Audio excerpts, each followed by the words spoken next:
Welcome to the WRAL Daily Download. I'm Grace Holland. As university students across the Triangle head to campus for the start of the fall semester, students at St. Augustine's University will have to wait a little bit longer. That private, historically black Christian college has delayed the start of classes as financial issues there continue. WRAL's Destinee Patterson has been following developments in the story for months and joins us here in the studio. Thanks for having me. Thanks for being here. Okay, so Destinee, let's do a little bit of summer school here to catch people up. So what is the current state of St. Aug's finances, and when did we start to hear about these issues?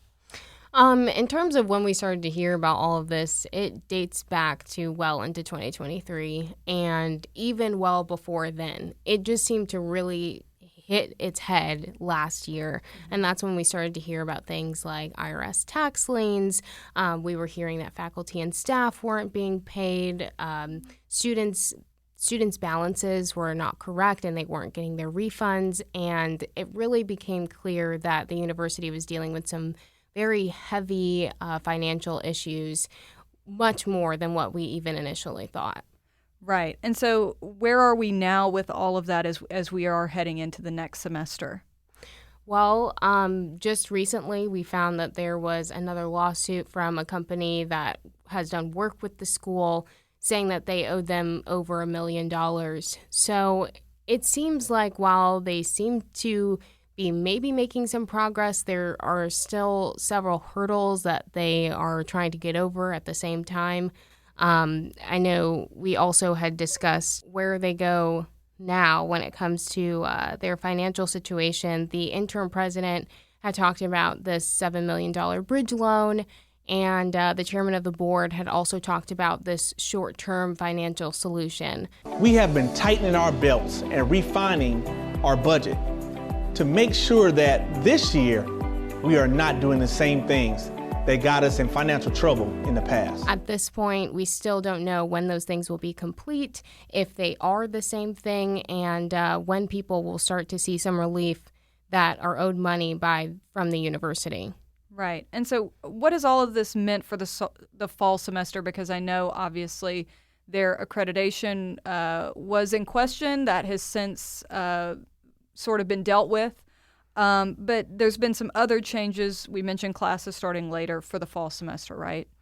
Right. Come fall, we learned just this week that now they will be pushing back when they start the semester. So that's a really big change. Now they'll be starting after Labor Day. That's 2 weeks later than what they were initially supposed to start. And along with that, move-in is also pushed back. For the new students, they were supposed to be able to move in on Thursday, but now they're saying all students will move in at the same time starting on August 29th. So that's a big difference in terms of when the semester is even starting. And in terms of their accreditation, right now they're still in this probationary phase. So right now they've been able to maintain their accreditation, but they have not crossed the finish line quite yet. Gotcha. And throughout all of this, what have students, staff, alumni been saying? I know some of the money issues have been paying staff, so I know we've kind of been in contact with some of them throughout, but what is sort of the feeling about all of this? I think overall, believe it or not, people do want to see the university succeed, myself included. And I think that there are some who are really skeptical of how things have been run, whether it's from the board. I mean, we know that there was a lawsuit asking the board members to step down, or whether it was past presidents. So I think that there is still a level of skepticism from some alumni, some friends of the university. But overall, I do think that all of it is in this sense to see the university come out on the other side of this and not have this grim outcome that has felt like it might be looming for them. All right, let's take a quick break right there, and we'll be right back.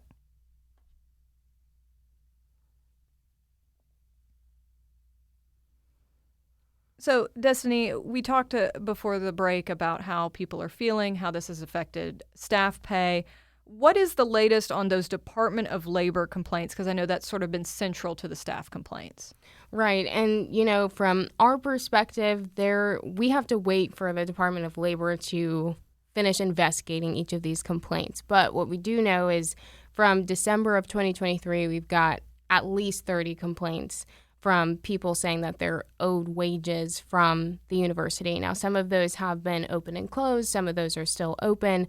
But we have seen that number continue to rise over the past several months as we've continued to dig into this. And for each of them, it kind of varies how much money they say that they're owed.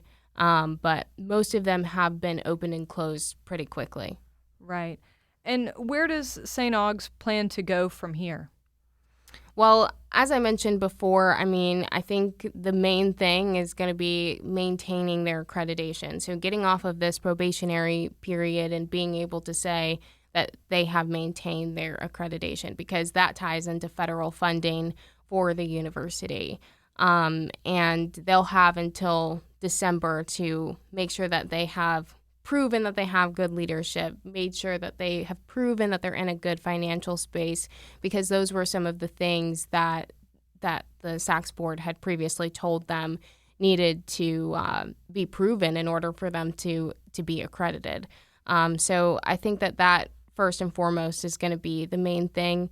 We also mentioned the short-term financial solution, this bridge loan. At this point, we still don't have a lot of details about what those things entail, but that really is going to be the watershed, if you will, for the university, is being able to prove that they have money in the bank and then they have this cash flow, because, as mentioned, faculty and staff are still not being paid, and we know that dates back to at least March. So people are still not getting paid, and they're saying that this bridge loan will help with that, as well as some other university needs.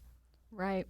And before the break, you were also talking about how with this university community, there's a strong sense of optimism and wanting to sort of help the university get through it if there's any way that alumni or students or staff can. And St. Aug's obviously dates back to 1867. It's been a part of the Raleigh community for a really long time. So why is it so important, from the folks you've talked to preserve that legacy and to keep it going? Well, really the alum are going to have the best answer on that. But from really what I have just gleaned from all of the people that I've spoken with, it's just this huge legacy, this huge piece of Raleigh. It's one of 2 HBCUs in the area. And just taking it to the HBC level of this, this was an institution where Black people otherwise weren't allowed to get education. And this is like a sense of hope and home for a lot of alum. And it's truly just a big source of pride and legacy. And I think throughout this entire process, the main focus has been not losing that and not losing sight of that. All right. Well, we'll keep a close eye as things develop this semester. Thank you so much, Destinee. And thank you for listening to the WRAL Daily Download. Another great way to get WRAL news is the Morning Briefing newsletter. It's a daily email that's waiting in your inbox every morning with local news, events, and headlines to get you ready for the day. Sign up at WRAL.com/newsletter.